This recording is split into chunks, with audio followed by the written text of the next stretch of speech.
রাতে ঘরের দরজা বন্ধ করার সময় একটি দোয়া কখনোই ভুলে যাবেন না। ভুলে গেলে বা না পড়লে বরবাদ হয়ে যেতে পারে আপনার ঘর। আপনার ঘরে নেমে আসতে পারে ভয়ঙ্কর বিপদ। ভয়াবহ ক্ষতির সম্মুখীন হতে পারে ঘরে থাকা বাচ্চা ও পরিবারের সদস্যরা। এজন্য এই দোয়াটি কখনোই ভুলে যাবেন না। আপনি রাতে দরজা বন্ধ করার সময় এই দোয়াটি পড়েন তো?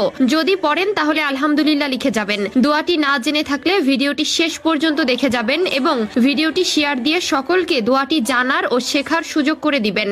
আপনার মাধ্যমে যদি একজন ব্যক্তিও দোয়াটি শিখে নেয় তাহলে আল্লাহ তাআলা আপনাকেও সওয়াব দান করবেন আলহামদুলিল্লাহ। হযরত আলী রাদিয়াল্লাহু তাআলা আনহু বলেন, আমি রাসূলুল্লাহ সাল্লাল্লাহু আলাইহি ওয়াসাল্লামের কাছ থেকে শুনেছি, যখন মানুষ নিজের ঘরের দরজা অথবা পর্দা বন্ধ করে দেয় তখন সে একটি দোয়া যদি না পড়ে তাহলে রাত্রি বেলায় তার ঘরে খারাপ এবং দুষ্ট জিন বিচরণ করে। ঘরে চোর ডাকাতও ঢুকতে পারে। ঘরকে নিরাপদ রাখতে এই দোয়াটি অবশ্যই পড়তে হবে। হযরত আলী রাদিয়াল্লাহু তাআলা আনহু কিছু মানুষের সাথে বিভিন্ন মাসাইল নিয়ে আলোচনা করছিলেন। আর ঠিক তখন এক ব্যক্তি এসে জিজ্ঞাসা করতে লাগলো, ইয়া আলী, মানুষের মধ্যে এমন কোনো ভুল কি এখনো দেখা যাচ্ছে যেটি দেখতে অনেক স্বাভাবিক লাগে কিন্তু সে ভুলের জন্য মানুষের ঘর বরবাদ হয়ে যায়? এই প্রশ্নটি সম্পন্ন করতে না করতেই আলী রাদিয়াল্লাহু তাআলা আনহু ইরশাদ করেন, আমি আল্লাহর রাসূল সাল্লাল্লাহু আলাইহি ওয়াসাল্লামের কাছ থেকে শুনেছি, যখন মানুষ নিজের ঘরের দরজা অথবা পর্দা বন্ধ করে দেয় রাতে ঘুমানোর আগে, সেই সময় আল্লাহর নাম নেওয়া ভুলে যায়। মনে রাখবেন, যখন রাতে ঘরের দরজা অথবা পর্দা বন্ধ করবেন তখন আল্লাহর নাম নিয়ে